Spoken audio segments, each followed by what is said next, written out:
अस्सलाम वालेकुम। आज का लेक्चर नंबर 8 ये साइंस की क्लासेस हम चला रहे हैं, जिसमें chemistry, physics, biology and everyday science ये सारे के सारे इंक्लूड होते हैं। जब आपने अभी मेरा व्हाट्सएप नंबर देखा होगा, वहाँ पर आप एडमिशन करवा सकते हैं, ठीक है जी, ऑनलाइन क्लासेस के लिए।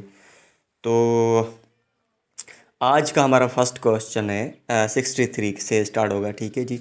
एंड जब आप यूट्यूब पर देख रहे हैं तो यूट्यूब पर चैनल को सब्सक्राइब करें, वीडियो देखें, ठीक है। डाउनलोड ना करें क्योंकि क्वालिटी का मसला हो सकता है, ठीक है जी। अब चलते क्वेश्चन की तरफ। देखें, इन सेलेब पोलिनेशन, जब सेलेब पोलिनेशन होती है ना, उसके बारे में बता रहे हैं। मेच्योर पोलेंस ग्रेन जो मेच्योर होते हैं, जैसे हम अडल्ट कहते हैं, ठीक है। Grains transfer from anther of one flower to the stigma. तो वहाँ पर जो एक फ्लावर से जा लेकर दूसरे फ्लावर तक जो ग्रेन्स जाते हैं ना, ट्रांसफ़र होती है ना, तो वो दूसरा फ्लावर सेम होता है या डिफरेंट होता है। तो उसी के हिसाब से हम करेक्ट आंसर होगा सेम। यहाँ पर कह रहा है जस्ट एक प्लानट, ऑप्शन बी करेक्ट है। One planet is involve in celeb pollination. Celeb pollination के लिए सिर्फ एक ही प्लांट इन्वॉल्व होता है, ठीक है जी। 65 देखें, यहाँ पर ऑप्शन करेक्ट नहीं है, छोड़ दें। When sex cells are involve in the production, जब सेक्स सेल जो इन्वॉल्व हो जाते हैं प्रोडक्शन में, किसकी? ऑफ स्प्रिंग की, जो बच्चे उसके पैदा करते हैं, ठीक है। Then this type of production, उस टाइप के प्रोडक्शन, रिप्रोडक्शन को हम क्या कहते हैं? उसको हम कहते हैं सेक्सुअल। ये याद रखें।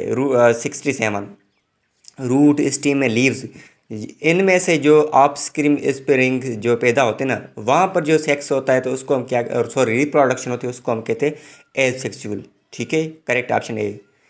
68 कह रहा है the process in which fusion of male and female. यहाँ पर कौन सा प्रोसेस? यहाँ पर फ्यूजन होती है मेल एंड फीमेल से सेक्स सेल की, जो कहाँ पर मौजूद होती है, किस चीज़ों को वो डेवलप करता है, प्लांट को डेवलप करता है ना, तो वहाँ पर उसको कहते हैं जाइगोटेशन, ठीक है। आगे देखें, जाइगोट, जो जाइगोट होता है ना, वो रिपीटेटिव सेल डिवीजन में डिवीजन होती है, ठीक है।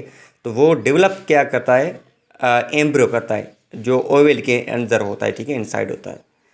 670, ये सबको मालूम होता है। Natural home of an organism, जो नेचुरल हाउस होता है, जिसको हम कह रहने की जगह, वेयर इट लिव्स लाइफ, वहाँ पर जो अपनी ज़िंदगी गुजारते हैं, रिप्रोड्यूस, अपनी ज़िंदगी बढ़ाते भी हैं, तो हम उसको कहते हैं हैबिटेट, जहाँ पर ये रहाइश करते हैं, ठीक है जी।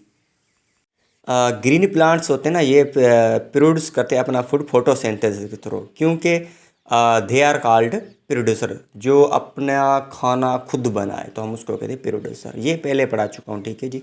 72 the food chain always begin with, जो फूड चेन बनता है ना, हम कहते हैं ना, ये इसको खाता है, ये इसको खाता है, ये इसको खाता है, ये, ठीक है। उसी चेन को हम कहते हैं, या चेन बिगिन कहाँ से, स्टार्टिंग कहाँ से होती है? ये जाहिर सी बात है, प्रोड्यूसर से स्टार्ट होगी। In an ecosystem, several food chains overlap to form a network called, जहाँ पर जो इकोसिस्टम होता है, जहाँ पर जो फूड्स होते हैं चेन के, वो ओवरलैप करता है एक फॉर्म में, उस नेटवर्क को हम कहते हैं वेब, ठीक है। ये वेब याद करें। सम एनिमल्स, हाँ, some animals can change their colour, जो कुछ एनिमल्स कहते हैं जो अपने कलर्स को चेंज करते हैं, तो हम उसको क्या कहते हैं? हाइबरनेशन, ठीक है। हाइबरनेशन, हाइबरनेशन उसको कहते हैं जब कुछ एनिमल आबहवा क्लाइमेट की वजह से अपना कलर चेंज करते रहते हैं। 75 देखें, in it is a winter sleep, it is a winter sleep, जब विंटर के बारे में बात हो रही है, ठीक है। अब सुने आगे। देट हेल्प्स, हाँ, helps animal to save energy. In winter में, जब ये जो विंटर की मौसम, ये कह रहा है, ठीक है जी, जब एनिमल्स अपनी एनर्जी सेव करते हैं, हम उसको कहते हैं हाइबरनेशन, ठीक है। ये पहले उस टाइम क्वेश्चन चेंज था, ठीक है। 76 क्वेश्चन सुने, आंसर मोर नेक्स्ट पेज भी देखेंगे। The process of water seepage in the land is called, the process of water seepage, वो कौन सा हमारे जहाँ पर वाटर सीपेज ज़मीन पर होता है, ठीक है, लैंड पर होता है, ठीक है, ज़मीन पर नहीं, लैंड पर होता है, हम उसको क्या कहते हैं? तो उसका करेक्ट ऑप्शन है इनफिल्ट्रेशन, ठीक है, इनफिल्ट्रेशन, ठीक है। आगे देखिए, डैश, तो डैश का हम आंसर पहले ही पढ़ चुके हैं, इम्पॉल्ड, ठीक है। Improved water is term use to define the water free of any contamination. ये इम्प्रूव्ड वाटर हम इसलिए वर्ड यूज़ करते हैं क्योंकि ये वाटर जो कंटीमेशन होती हैं, जिसमें से कुछ जहर पॉइजन्स हो, या कुछ मिक्सचर हो, या कोई ख़राब पानी बन जाता है, तो उससे फ्री रहे, तो हम उसको कहते हैं इम्प्रूव्ड वाटर। ये ईजी है, ठीक है, छोड़ दें। याद रखें, छोड़ देना, ऑल द मास और weight of an atom is concentrated in, जो एटम का मास होता है या वेट होता है वो कहाँ पर मौजूद है, वो मौजूद होता है बी ऑप्शन, न्यूक्लियस में। Neutron and electron which are about, electron से प्रोटॉन ने ना, electron sorry proton neutron electron से कितना हेवियर है, टाइम कितने दफ़ा, कितनी टाइम्स हेवी है हम कह सकते हैं। ये पहले पढ़ चुके हैं 1836 तक, ठीक है, इतनी बार ये हेवियर है, ठीक है, इलेक्ट्रॉन प्रोटॉन। आगे देखिए 80 number question, the number of proton is in atom, जो प्रोटॉन का नंबर होता है ना एटम में, ये किसके बराबर होता है, इसको हम कहते हैं इलेक्ट्रॉन्स, ठीक है। इलेक्ट्रॉन जितने इलेक्ट्रॉन होंगे उतने ही प्रोटॉन होते हैं, ठीक है जी। आगे देखें question number 81, proton and neutron have the almost same mass, ठीक है जी। तो करेक्ट ऑप्शन में एक 1 AMU,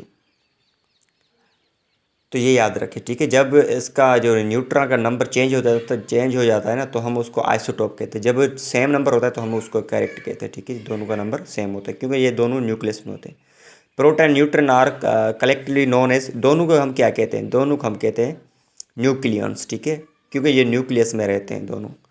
specific number of proton present in the nucleus, जो खास नंबर होता है प्रोटॉन का न्यूक्लियस से मौजूद आप एवरी एटम, हर एटम में, एटम मतलब कि एक हर एलिमेंट के एटम से। इस कॉल्ड इट्स नंबर, कौन सा नंबर हम के ज़ाहिर करेंगे इसको, एटॉमिक नंबर। तो ये प्रोटॉन का नंबर होता है ना, हम उसको एटॉमिक नंबर कहते हैं। 84 देखें आंसर, नेक्स्ट पेज भी देखेंगे। Dash is the power of combining of atom with an other atom, एक एटम को दूसरे एटम से हम कंबाइन करते हैं ना, टू फॉर्म ए मालिक्यूल, जब मालिक्यूल बनाते हैं या कंपाउंड बनाते हैं हम उसको क्या कहते हैं। तो इसका करेक्ट ऑप्शन होगा एटॉमिक, वेट, हाँ, एटॉमिक एबिलिटी, ठीक है जी। आगे देखिए 85 नंबर क्वेश्चन ये कह रहा है the size of N A9, ये A9 केटन, ये ज़ाहिर ये चार्जेस को शो करते हैं, ठीक है जी। The size of A9 is D option correct है, greater than that of the parent neutral atom. Parent neutral atom से ये A9 का नंबर जो साइज होता है ना वो ग्रेटर होती है, ठीक है, याद रखें। ये केमिस्ट्री का क्वेश्चन है। The atom of the same element, same element का एटम नहीं बट एटम्स, हाँ, जो एटम्स होते हैं ना सेम एलिमेंट, एक ही एलिमेंट का, जो जाहिर सी बात दो है तो दो ही सेम एलिमेंट होते हैं, तो हम उसको उसी को भी भेंट कर सकते हैं। Which have the same atomic number, जिसको सेम एटॉमिक नंबर होता है बट डिफरेंट मास नंबर, तो हम उसको क्या कहते हैं, उसको कहते हैं बी आइसोटोप। मैं ये पहले अब आपको पढ़ा चुका हूँ, ठीक है। अगले पेज पे, dash a dash is formed when two or more same or different atom join together chemically, जब दो या दो से ज़्यादा मुख्तलिफ या सेम एटम्स एक जुड़ जाते हैं केमिकली, तो हम उसको कहते हैं मॉलिक्यूल, ठीक है। 88 क्वेश्चन कह रहा है dash is a molecule that contain atoms of at least 2 different element, तो हम उसको कहते हैं कंपाउंड। अब सुने ये केमिकली प्रोसेस होता है, ठीक है। जब दो डिफरेंट एलिमेंट एक जो है मिलते हैं ना एक दूसरे से एटॉमिक, तो हम उसको कहते हैं कंपाउंड। ये मैंने आपको पहले पढ़ा चुका हूँ, ठीक। कंपाउंड केमिकली होता है, दो एलिमेंट मिलते हैं। मिक्सचर में ये नहीं होता है, ठीक है, केमिकली नहीं, उसमें सबस्टेंट होता है, ठीक है। मैं पहले पढ़ा चुका हूँ, बस ये आपको केमिस्ट्री के एंगल से मैं आप समझा रहा हूँ। 89 देखें, the hydrocarbon are made up of hydrogen and carbon. Hydrocarbon किस दो एलिमेंट से बना होता है, एक हाइड्रोजन दूसरा carbon. Which are dash compound, उसको हम कहते हैं ऑर्गेनिक। ऑर्गेनिक क्यों कहते हैं, क्योंकि हाइड्रोजन का बॉन्ड कार्बन से बन रहा है, तो ये याद रखें। अब सुने ये बात मैं कहना चाहता हूँ, और जो स्टूडेंट हैं ना, गर्ल्स हो या बॉयज़, जो क्लासेस नहीं ले रहे हैं बट जीएसटी में अप्लाई कर चुके हैं, तो आप काइंडली उसको मेरे यूट्यूब चैनल का बता दें एंड उसको ये मेरे लिंक्स शेयर करें, ठीक है जी। या आप उसको चैनल का लिंक भेज दें तो उसके लिए अच्छा होगा। अब सुने, मैं ये आपको बात कहना चाहता हूँ, आप जो क्लासेस मेरे पास ले रहे हैं ना, जस्ट मेरे ऊपर सारे के सारे डिपेंड ना करें, क्योंकि सिर्फ आपकी रात में आ जाए या कल आ जाए तो उसका मैं रेस्पॉन्सिबिलिटी नहीं ले सकता। आप ना और बुक्स को भी पढ़ें एंड और लेक्चर सुने एंड क्लासेस ले सकते हैं। मैं तो डेली लेक्चर आपको भेज रहा हूँ, ठीक है, फ्री में। तो आप यूँ करें और भी बुक्स पढ़ें, ठीक है, डेली की डेली क्वेश्चन ज़्यादा से ज़्यादा 100 या 200 इतना का डेली का रूटीन बना लें। उसके साथ साथ इंग्लिश भी कवर करें। कोशिश करूँगा मैं इंग्लिश का क्लास आप जब लेना चाहते हो तो मुझे आप पर्सनली मैसेज करें व्हाट्सएप पर, मैं आपको आंसर दूंगा। एंड यूट्यूब पर अपना कमेंट में नाम लिखा करें, मुझे पता चले, ठीक है जी। Thank you.